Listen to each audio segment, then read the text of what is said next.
Em uma pequena vila, onde as ruas ainda conservavam o calçamento de pedras e o vento trazia o cheiro da lenha queimada ao entardecer, existia uma oficina que parecia ter sido esquecida pelo calendário.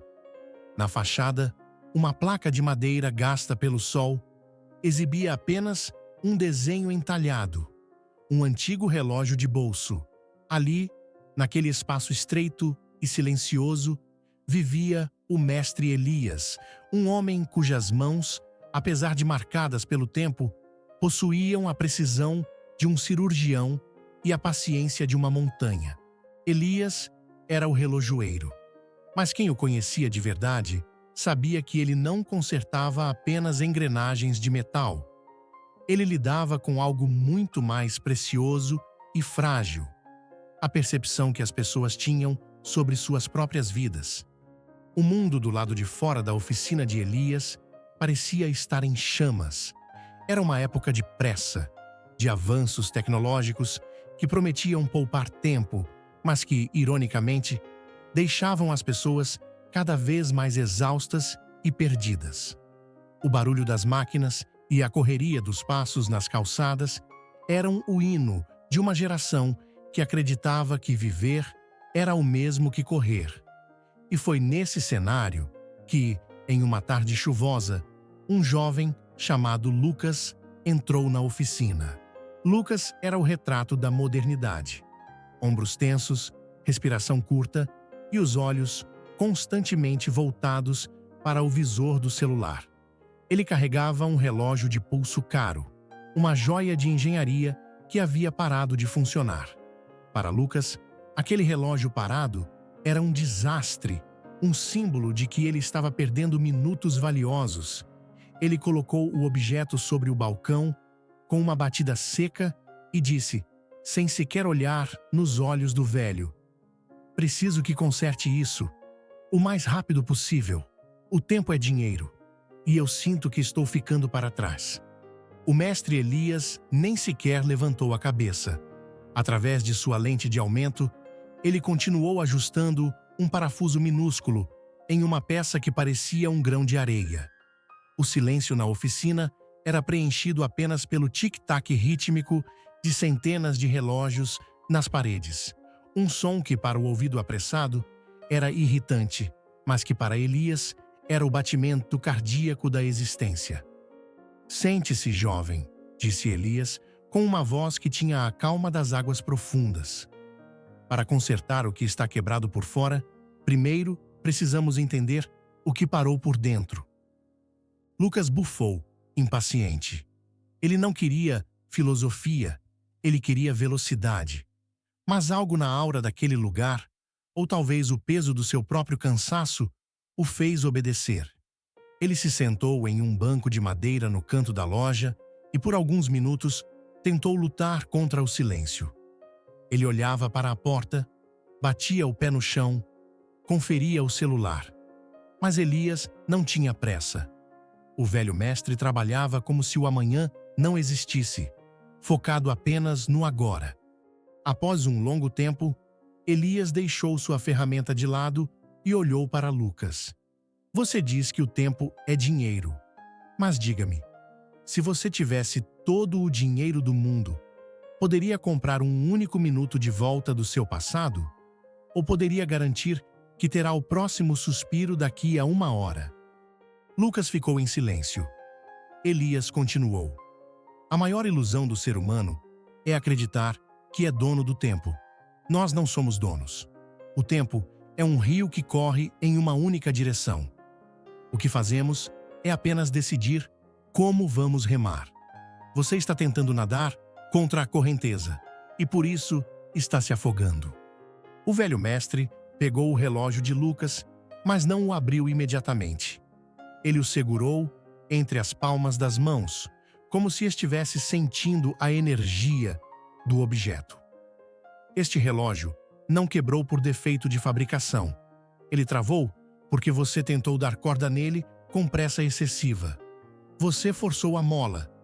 Você quis que ele marcasse o tempo de acordo com a sua ansiedade e não de acordo com o ritmo natural.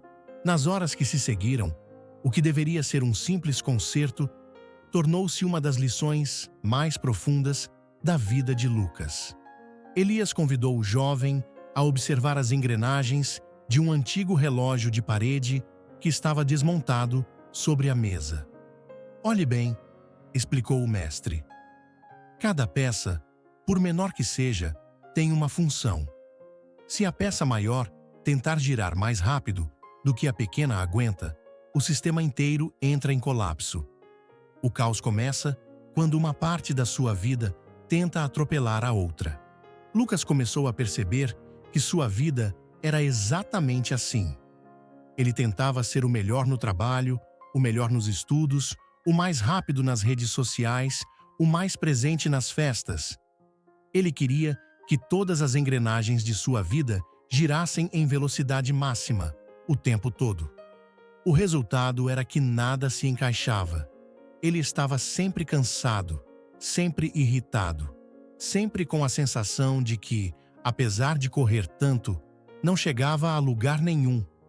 "A vida não é sobre a velocidade com que você corre", disse Elias enquanto limpava uma peça com um pincel delicado, "mas sobre a precisão do seu encaixe. Um relógio preciso não é aquele que corre mais, é aquele que mantém a constância. A constância é a linguagem da alma. Quem faz tudo com pressa não faz nada com presença. E quem não está presente está perdendo a única coisa que realmente possui: o agora." Elias propôs um exercício a Lucas. Ele deveria passar a próxima hora ali, na oficina, sem celular, sem falar, apenas ouvindo o som dos relógios. No início, foi uma agonia para o jovem. Cada segundo parecia uma hora. O silêncio gritava em seus ouvidos. Mas aos poucos, algo estranho aconteceu. O ritmo constante dos tic-tacs começou a acalmar seu batimento cardíaco. Ele começou a notar detalhes que nunca vira: a poeira dourada dançando nos raios de sol que entravam pela janela, o cheiro de óleo e metal antigo, a expressão de paz no rosto de Elias. Ele percebeu que a desordem de sua mente vinha do barulho excessivo que ele mesmo criava. Ele estava tão preocupado em marcar o tempo que havia esquecido de viver o tempo. O mestre Elias então abriu o relógio de Lucas. Com uma pinça, ele removeu um pequeno fragmento de sujeira que havia travado o mecanismo. "Sabe o que é isso?", perguntou o mestre. "Isso é o que acontece quando deixamos o lixo do mundo entrar em nossa rotina. Pequenas preocupações, mágoas passadas, ansiedades por um futuro que nem existe. Isso se acumula nas nossas engrenagens silenciosamente, até que um dia nós simplesmente paramos." Lucas olhou para o velho e perguntou com a voz embargada: "Como eu faço para não parar de novo? Como eu mantenho a ordem na minha vida quando tudo lá fora me empurra para o caos?" Elias sorriu, um sorriso cheio de rugas e sabedoria. "Você precisa aprender a arte da corda diária. Um relógio mecânico precisa que você gire a coroa todos os dias, com suavidade e firmeza. Se você der corda demais de uma vez, a mola quebra. Se esquecer de dar corda, ele para. A ordem na vida é construída na manutenção das pequenas coisas. É acordar e decidir qual será o seu ritmo hoje. É terminar o que começou. É aprender a dizer não para o que não é essencial. É, acima de tudo, entender que o silêncio não é vazio. O silêncio é onde a alma se organiza." O sol já estava se pondo quando o relógio de Lucas finalmente voltou a funcionar. O som do seu tic-tac era agora suave e rítmico, mas Lucas não sentia mais a urgência de sair correndo. Ele sentia uma clareza que nunca experimentara antes. Ele entendeu que sua vida era como aquela oficina. Se ele permitisse que o caos entrasse, ele perderia a música da existência. "Não tente consertar sua vida inteira em um dia", recomendou Elias, enquanto entregava o relógio. "Conserte apenas os próximos 5 minutos. Viva-os com atenção, com ordem e com verdade." Depois, faça o mesmo com os próximos 5. A eternidade é feita de agoras bem vividos. Lucas saiu da oficina e caminhou pela estrada de terra. O mundo lá fora ainda era apressado. Os carros ainda buzinavam. As pessoas ainda corriam. Mas dentro dele, o relógio agora marcava um tempo diferente. Ele já não precisava provar nada a ninguém. Ele havia descoberto que quem organiza o tempo interior ganha o domínio sobre o mundo exterior. O tempo passou. Lucas tornou-se um homem de sucesso, mas não o sucesso barulhento e vazio que buscava antes. Ele era conhecido por sua calma, por sua capacidade de ouvir e por sua eficiência impecável. Uma eficiência que vinha não da pressa, mas da ordem. Ele nunca mais esqueceu as lições do velho relojoeiro. Ele aprendeu que a bagunça faz barulho, mas a ordem trabalha no silêncio. Muitos anos depois, a oficina de Elias fechou suas portas. Mas a sabedoria do mestre continuou viva no coração de todos, que por um momento pararam para ouvi-lo.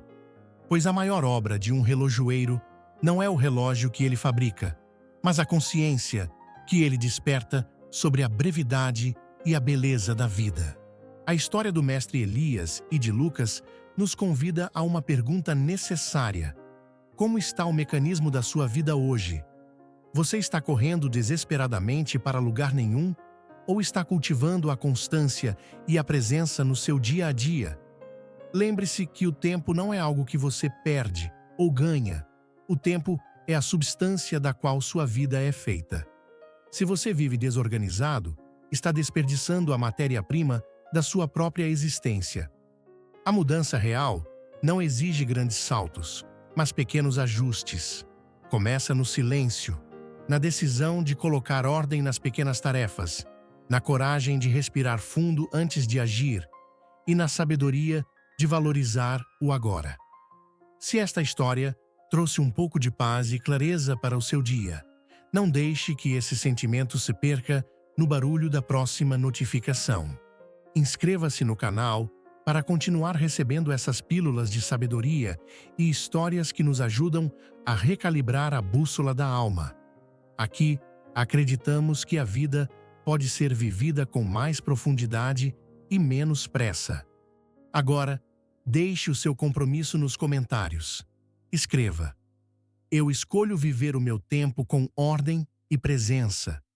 Que essas palavras sejam o primeiro passo para que você pare de apenas marcar as horas e comece, de fato, a viver cada uma delas. Compartilhe esta mensagem com alguém que vive correndo contra o relógio e precisa desse lembrete. Nos vemos na próxima história, onde o tempo sempre trabalha a nosso favor.